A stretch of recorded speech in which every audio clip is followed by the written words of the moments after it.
Hey, everybody. I'm really excited about today's podcast because it comes to you right out of my challenge group.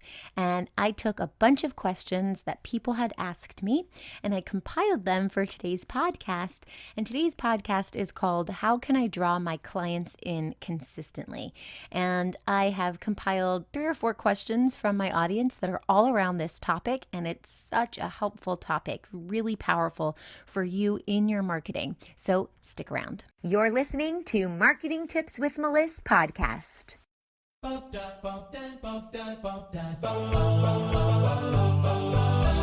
Welcome to Marketing Tips with Meliss podcast. And now your host, Meliss-Ep. All right, today we're talking about how to draw your clients in consistently. And it's really, really important because guess what? If you don't have clients, you don't have a business. And if you bring clients in inconsistently, you don't have a stable business. You don't have a flowing stream of income. And I know that that's what you want if you don't have that. So if you're growing a business, those are the 2 things you need. You need clients and you need them to be coming to you consistently. So I'm excited about this podcast because we're going to answer some of those. So the first question I got from my audience was, how do I attract my clients? And the answer is, you actually need to know who your best clients are. You need to nail down who that target market is, who you want to help, who you can help best, and that's who you need to go after, and that's who you need to attract. You can't attract everybody. You just can't do it. And if you're steadfast on that and you're like, yes, I can, you're going to be the one that's struggling. You simply can't attract everybody. Even just think about the people you've met in your life. You might be the most amazing person in the entire world, but I'm sure that there are people out there who just, your personalities clash. You guys just don't get along or you don't like each other. And that's because you can't be liked or loved by everyone. So if you are trying to find validation of yourself in your clients, first of all, don't do that because it's going to tear you apart emotionally. But secondly, if you're going after the clients you can help best, then you're going to have success in finding people who you are most likely to help. So when you pick that one person and you put all of your marketing towards that one person, that's how you're going to attract those clients. The next question is, how do I get my target audience looking at my videos on Facebook? This is a great question. So first, we need to talk about what's going on in your videos and doing the type of really powerful content that they need to hear about, not just posting memes and cute cat videos, but like really powerful content that speaks to their concerns and their needs and their desires. That's going to really help. It's definitely going to help with that. But also, doing it consistently. Because if you go live once and you talk about your target market's mindset once and you never go live again, you're not going to get those clients coming back for more or keep coming back at all. But if you're always going live or you're coming up with a schedule that works for you, maybe it's going live 3 times a week, maybe it's twice a week, maybe it's going live Monday at 2 p.m., whatever that schedule is for you, stick to it. And eventually your audience is going to catch on and know your schedule, especially if you let them know your schedule, which is a great tactic as well. And then they're going to keep coming back because they're loyal to you. And that loyalty and that reliability and credibility is building, and it's going to be there because you keep showing up. So that's how you're going to get your audience to keep coming back to watch your videos. Don't expect a flood of people on that first live, but don't give up either. Keep going, keep getting consistent with your Facebook lives, and eventually, not only will the people who are watching you support you and get on the lives, Facebook's algorithm is going to work in your favor. So you can leverage that to get more people on your lives because you're doing it consistently. And this flows really nicely into the third question, which is, how do I get visible? Well, basically, it's just what I said. You get visible by showing up every single day on Facebook. You get visible by posting, by going live, by commenting on people's comments, responding to every post that you get, going into groups, offering value. You could even register with Haro, Haro, and you can try to be a guest on a podcast or a guest blog or even on a TV show sometimes. So this is a great strategy as well, just to get in front of as many people as possible from as many different avenues as you can. So you can guest blog for a friend who has a similar audience to you, or you can be a guest on someone's radio show or podcast. You can do any of these things. But if you're starting small, it's really just showing up and being consistent. And it takes time. You're not going to go live for the very first time and have 800 people responding to you. So you just have to say, you expect that. Set the expectation for yourself. Get up there, be brave, rip off the Band-Aid, and do it. If you're going to go live, come ready to talk about something in case nobody is there. People can come back and watch the replay, but if nobody's there live while you're there, don't just stare into space going, gosh, no one's here. This sucks. Instead, use that time to make it a teachable moment. Come prepared to talk about something in case nobody's there to have questions. And it doesn't have to be perfect.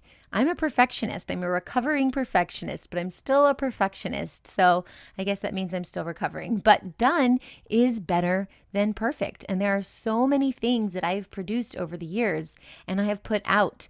And then when I've gone back years later and looked at it, I'm like, God, what was I thinking? Or that isn't centered, or that needs to be capitalized, or whatever.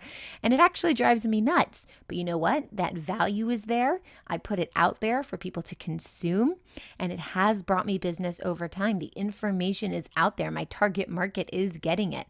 And that's what's important, that I'm providing the value and I'm showing up. So you get visible by doing all of those things. And the most important part of it is that you're doing it consistently.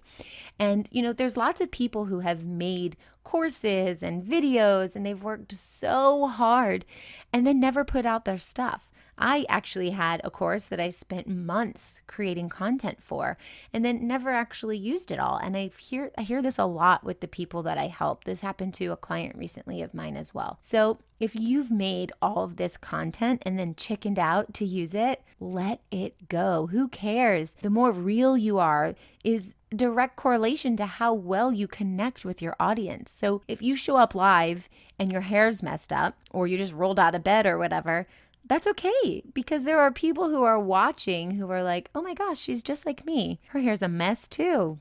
She still has dishes in her sink too. She still hasn't folded her laundry too. And instantly you become authentic and you have a connection. There's some connectability there that you are real and people can relate to you. And that's what you need when building a relationship. And if you are talking about sales, you cannot do sales without having a relationship. So it's okay. Just do it. It doesn't have to be perfect. It's better to take imperfect action than it is to take inaction, no action at all. So it's okay if you're a perfectionist, and as you grow, your video quality will be better. Maybe the sound quality will be better. Maybe the messaging, the way you're speaking to your target audience over time will get better. Maybe you will hone in on who that target market is a little bit deeper as time goes on. So your content is going to change over time, and that is okay. It's a process. So let the process be the process that it is, and don't stop it. Just keep going. Do you get so discouraged without the support that you need when it comes to attracting clients and filling your programs? My new program is going to solve that without breaking the bank. For a limited time, you can join my Acceleration Club and gain instant access to my 3 best-selling courses: How to Build a Killer Content Calendar, List Building Brilliance, and the Funnel Formula. Plus, you get bi-weekly support from me for the rest of the year with our acceleration calls. Visit go.melissmarketing.com/acceleration right now. All right, the next question is, I would like to know how to draw the clients who need me. Where should I find them, or how can they find me? And this is a great question because, if you know who your target market is, but you don't know where to find them and you don't know how to get them to find you, there's some disconnect there for sure. So in order to draw them in, you have to speak their language. So I want you to talk in the language that they need to hear. So for example, in my business, people come to me and they say, Meliss, I need more clients. I want to run Facebook ads. And my job is to hear them and understand what they need, obviously by listening, and then actually give them what they want. Because what they think they want is not necessarily what they need. So the first part of this is to say, I go to them, I go, all right, let me ask you a few questions. And usually I find out, I'd say in 85% of the people I speak to, I find out, you know what? You don't need Facebook ads. You aren't ready for that stage of your business, and you need to go in a different direction until you reach that point. So the first stage of business is trying to get a lot of one-on-one clients in the door. The second stage of business is when you're ready to scale that, you want to fill out those group programs. So you're getting a lot of the same people into group programs. And because you're helping more people in less amount of time, you can scale that way.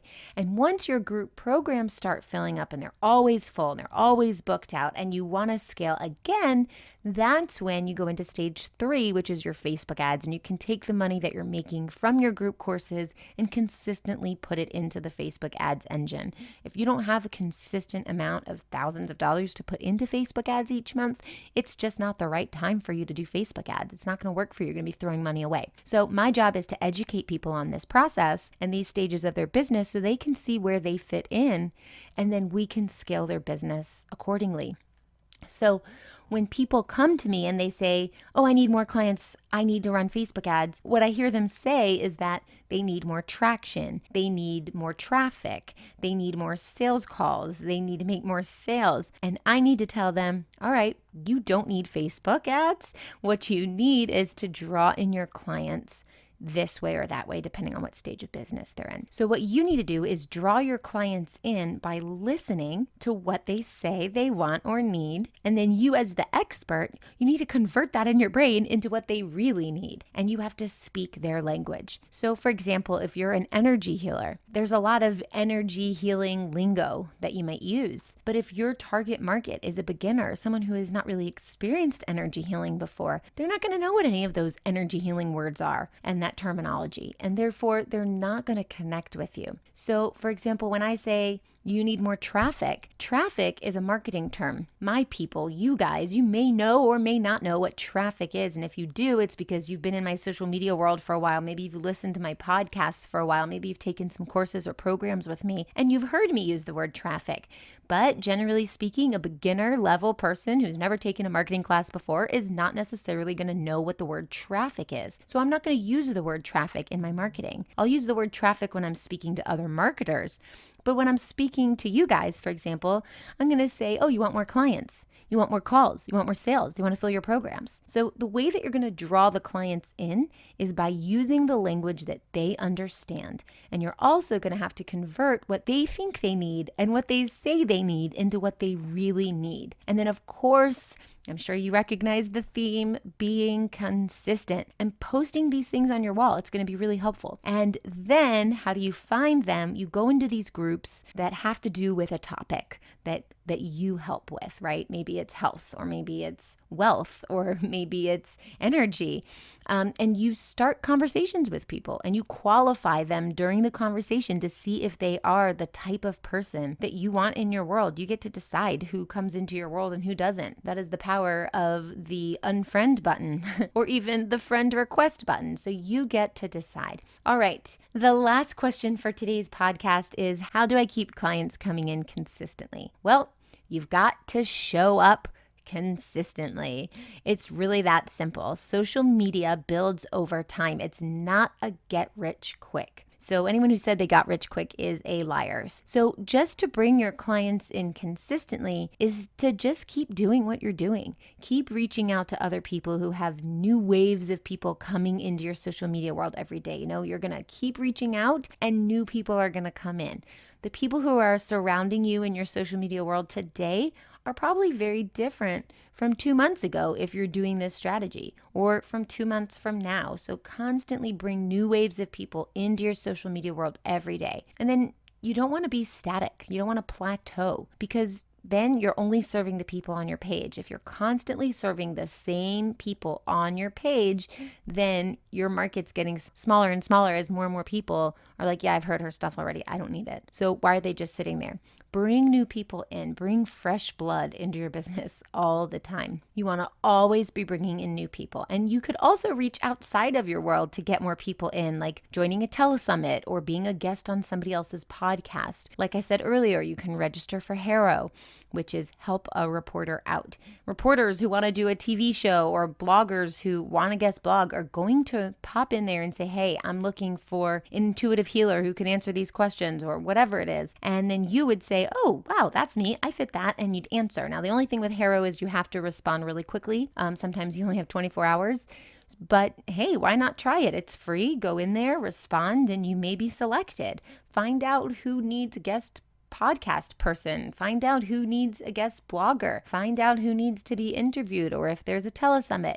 Just reach out so you can reach into other people's social media worlds and bring those people into your social media world. Because all of these are free advertising avenues, so why not utilize them? And when someone reads a blog that you were mentioned in, or you're the guest blogger for, you appear as the expert. That positions you as the authority. And then whoever reads that blog will say, wow, that was really good. Where do I find out more information about her? And they'll come to your blog, or they'll come to your website, or wherever you direct them, maybe to a freebie, and they instantly become a part of your world. So you just want to branch out however you can, but you also want to do your part by bringing people in daily. So those questions came to me through my audience, and they all really pertained to drawing in your clients consistently. And especially now, I feel like that's a really important hot topic. So I wanted to give that to you, and I hope this helps, and I'll see you next time. Thanks for listening to the Marketing Tips with Meliss podcast at www.marketingtipswithmeliss.com. Hey, coaches and healers, it's time to feel supported in your business. Head on over to our free community to get access to my best resources for free. I'm talking marketing tips, business strategy, feedback, and so much more. Join now at magneticmarketingmastermind.com. See you there.